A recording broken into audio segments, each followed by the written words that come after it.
For me, life was a whirlwind of lights and smoke, music, and men. I lived in a beaten-up shanty close to North Edsa, crammed in a closet-like room with a bunch of other women. We slept on mats on the dirt floor and shared the space with mange-infested dogs, flea-bitten cats, and cockroaches. My wardrobe consisted mostly of skimpy skirts, tank tops and the cheapest high heels you can buy in Quiapo. After a hard night at the bars of dancing and exposing myself, sometimes spending time in a back room with a heavily drunk man and my eyes like a dead fish staring at the ceiling, I earned enough cash to go to the thrift shop. The weather in Manila had become chilly at night, and I needed a sweater. I took a walk down a few streets that smelled of garbage and human urine mixed with the smog from jeepneys, tricycles, and trucks that never ended. It wasn't long before I found a street lined with second-hand clothes, undoubtedly from American charities but somehow grabbed by greedy merchants looking to make extra pesos. The sweater was like a pearl in murky waters as it lay neatly on top of a bunch of tattered, motley clothes. Wondering how someone had not yet bought it, I quickly took it in my hands and studied the richness of the fabric. It was as soft as a rabbit's fur and just as warm. Across its front was a large pouch where you could put your hands into for warmth, and that's where I found the note on a crumpled piece of yellowed paper. It smelled like the section of a library where ancient books could be found. Dust and dank. On the paper were scrawled the words. Where, 67th Banaway Street. Pay, 1,000 pesos a night. Job, lie on the bed. From 11 p.m. to 3 a.m., keep your eyes shut. Never open them. Past 3, your money will be on the dresser. Banaway Street. The note did not say which city, but I recalled the name of a street in Quezon that one of my roommates used to visit for a client. It was where the more upper-class people lived. I stuffed the note in my pocket and paid the merchant. Only 30 pesos, not bad. The sweater was wonderful on my skin and made me glow like a snowflake. I felt like one of those young starlets on our local Kapamilya TV network. And in my pocket was the promise of an easy, high-paying job. Those came so rarely. I must admit that, even if the job seemed sketchy, the promise of 1,000 pesos a night was tempting. I could get myself out of my situation. Maybe go to college. Find a real job. After a lot of asking and searching, I found the house that night. 67th Banaway Street was in desolate condition, even if it was in an upper-class neighborhood. A single-story house surrounded by a short wire fence. Yard unkempt, weeds stuck up like tousled hair. Boards molded, loose, shingles chipped, paint faded. Windows cloaked with dust. Still it was 100 times better than the shanty I slept in. The light of the patio was on as I approached, and when I knocked, the door opened as if ajar. I called hello. No answer. The interior smelled aged and sour, like wet laundry left in the wash for days. I stepped inside, leaving the door slightly open so the light from the patio can illuminate my way. The floor felt as if it might give way beneath my weight. I felt the walls pressing in on me, heavy and damp. The place reminded me of a body they had found in the sewage canal close to where I lived. Bloated and bruised, deteriorated. I passed the dark living room. There was a TV, a battered couch. A coffee table with an ashtray and some empty cans. The room reeked of cat urine and dried feces. No one there. I attempted to turn on some light switches but found them useless. I turned away and headed down a hallway, noticing a pale light glowing beneath a closed door. I called again. Absolute silence. I clasped the handle left on my palm. I found a single bed covered in drab sheets, one dresser beside it with a digital clock. It illuminated the time strongly through the darkness. Feeling disturbed, I might have turned away. The house was empty. I admit I thought the job was just going to be another man looking for a quick fix, but now I was curious. It didn't seem that way, and the uncertainty of it unnerved me. but still, 1,000 pesos was too good to pass. I needed to find out if it were true. I lay on the bed with the note in my hands, facing the glow of the clock. I listened. The house made no sound. Muffled as if a hand lay over it. I felt afraid but excited. My heart throbbed from my chest, through my throat, in my head. I imagined the ticking of a clock, tried to match my heart with its beat. I shut my eyes. Waited. 11 came. I knew with my eyes closed because the change in the atmosphere was immediate. I was not alone. My eyes were shut, yet I felt it. So close to my face, the minute hairs on my forehead tingled. It breathed. Tight, stressed, as if forced to breathe only from its nose. I felt the air warm the area just above my lips. I smelled it. A sour smell, like pickled gums, and there was something else. Pungent, thick, sweet. The smell of blood. I resisted the urge to gag. Seconds turned to minutes, and still the presence lingered against my face. My body suffered, paralyzed with fear. I felt every strained breath. In and out. Slow, afraid. I felt the slightest itch on my body. Prickles against my legs, bites up my thighs, behind my back and neck. Sweat creeping, crawling, brushing upturned hairs and begging me to scratch and move. I didn't. Bones ached, muscles wept. My heart struggled like a sparrow caught in someone's hands. The presence continued its steady closeness to my face. My forehead glittered with sweat and now began to throb. My nose pricked, twitched. I wondered if it saw that. Even my eyelids sweated, my eyes behind them stiff, shut, scared. Hiding behind lids like frightened children in a closet. The smell relented. My lungs resisted its entry, asking for me to turn my head away, escape from such a foul smell. Yet I could not. Every part of my body was frozen so long as the thing stared into my face. Never opened them. My hands still clutched the note. As long as I kept my eyes closed, I thought, nothing could happen to me. I analyzed the letter in my mind. Repeated those 3 words. Never opened them. Again, 10 times. Uncountable times. Steeling myself to start my next move. I breathed. A long inhale. Sourness and the sickly smell of blood swamped my lungs. I gagged. Coughed. And then I turned. I turned away into the bed, curled myself, fetal-like, eyes clamped shut like vices.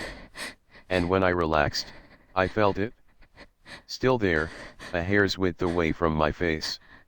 It was hovering, floating. How could the thing have moved with me? I did not feel any weight on the bed during the transition, any sign to suggest that it had crawled over me, moved beside me, refocused itself against my face. I allowed a few minutes to pass before I tried again. I moved, slowly, deliberately, sensing it against my face. And it moved with mine, smoothly, soundlessly, until I was completely on my back. My face, eyes shut, staring straight up. The thing looking down upon me, relentlessly. I grimaced, knit my brows, sweated. I wanted to bat at it, but I could not. I was too afraid. All I could clutch onto was the promise that this could end. I waited, ached, sweated, prayed. It stayed with me. Always there. I could not sleep. The digital clock alarmed, and just like that, I was released. The thing that had looked on at my face for 4 hours was gone. I did not immediately open my eyes. I waited until the sweat on my brows became cold and dry. I listened to my body unlock, one by one, like a warden walking through a prison, releasing the prisoners cell by cell. I could breathe again. My heart pumped, bold and strong. I felt my fingers, the warmth on my skin. I yearned to stretch and let life sizzle through every part of me. I opened my eyes. 1,000 pesos lay on the dresser. 1,000 pesos for the horror I had endured. I took it and did not look back as I left. A week had passed since the night I spent there. Although my money was gone now, spent over things I can't even remember, the memories from that night had not. Not a moment went by where I wasn't thinking of the thing that had breathed so close to my face. Could I have been imagining it? Perhaps my fears had been so strong, my mind had created something to justify it. But my senses could not have been tricking me. I smelled it, blood and sour rank. I felt it, warm breath on my face. Who had left the money? What was the presence I felt? And, the question that caused me the most dread, what would have happened if I had opened my eyes? My return to the house was no longer just for money, but answers. The evening I returned, I noticed that nothing had changed. The only difference from the first time I had been there were the bed sheets, still crumpled from my use. The effervescent light from the clock was resolute, like a statue's stern gaze, almost punishing as I lay on the bed. Just a few seconds before 11 p.m., I shut my eyes. The thing appeared close my face exactly on the second. This time my fears were replaced by a studious curiosity. I noticed that right before it arrived, I did not sense anyone walk into the room. Its appearance was fluid, soundless, as if it had materialized from thin air. The thick smell of blood and sourness were consistent with the first time. I turned my head slowly left and right, and every movement was mirrored perfectly by it. Like studying yourself in a mirror, your reflection so close to your face, you could fog it with the breath from your nostrils. I dared to do the one thing I had not the last night I was here. I brought my hands up to my face, cautiously, feeling my bones creak beneath the tense muscle and cold skin, the sweat building on my frightened palm and fingers. As my hands reached close, they stopped. Protested. Hesitated. My heart banged like wild mice in a cage.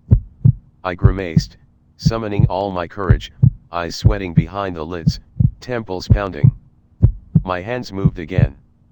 The unseen presence continued its breathing, steady, undaunted, unmoving. My fingers touched something. I stopped. Every part of my body froze. I could not breathe. The blood on my face swelled as I choked on fear. The breathing from the thing changed. It grew raspy, excited. Its putrid breath hit my face more powerfully. I could not tell my fingers to move. They stayed where they were, paralyzed, touching it. The length of time that passed after, I could not recall, my mind too swamped in fear. All I could remember was that, at last, the lockdown of my mind had subsided enough for my fingers to try and comprehend what it was touching. Hair. Sticky and cold. My heart banged. My fingers moved, slightly. I felt the firmness of a scalp beneath the hair. The thing continued to breathe as if enthused. Somehow I had managed to detach myself from the paralyzing terror of my body, and now I was moving my fingers like a puppeteer would to his marionette. They followed the curve of the scalp, lowered until I felt skin. The skin felt torn and jagged, and the sticky fluid was thicker there. My fingers passed the broken skin, and now I was palpating what felt like flesh. The flesh of chopped beef parts in the market, sticky and soft. I lowered my hands. My heart thumped so hard, I thought I might die of heart failure. I was too scared to continue the investigation. It felt like I had been touching a severed head. Again, I waited until I was relaxed enough before opening my eyes. Like before, 1,000 pesos lay neatly on the dresser. My hands, still paralyzed from what they had felt earlier, were clean. I thought they might have been soaked in blood, but there was nothing. I ran from the house, terrified. Perhaps a ghost was haunting the building, and I promised never to return, no matter how much I needed the money. But that was a month ago. My roommates and I had taken a turn for the worst. Town officials were cracking down on businesses like the one we worked at, and required to show proof that we were tested, just to make sure we weren't spreading any diseases. But lab tests required money. The bar managers I worked for were snapping up only those girls who could give him the negative tests quickly, and space was limited. In spite of the fears I felt, the promises I had made to never return, the need for money was greater. After all, hadn't nothing bad ever happened to me while I was there? The demonic presence returned. I grimaced my eyes tight, determined not to let it scare me. I told myself, the job was easy. Keep my eyes closed from 11 to 3, and I will be paid handsomely. I suppose I had gotten used to the presence, for only a few hours into the night, I found myself fighting the urge to sleep. The rhythm of its breathing lulled me, out, in, out. Its sour, fetid breath mixed with the sickly sweet smell of blood, perfuming me to sleep. I tried hard to fight it.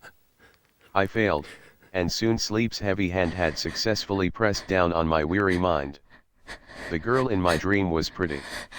Slim body, short. Hair long and straight, as dark as the skies in the province.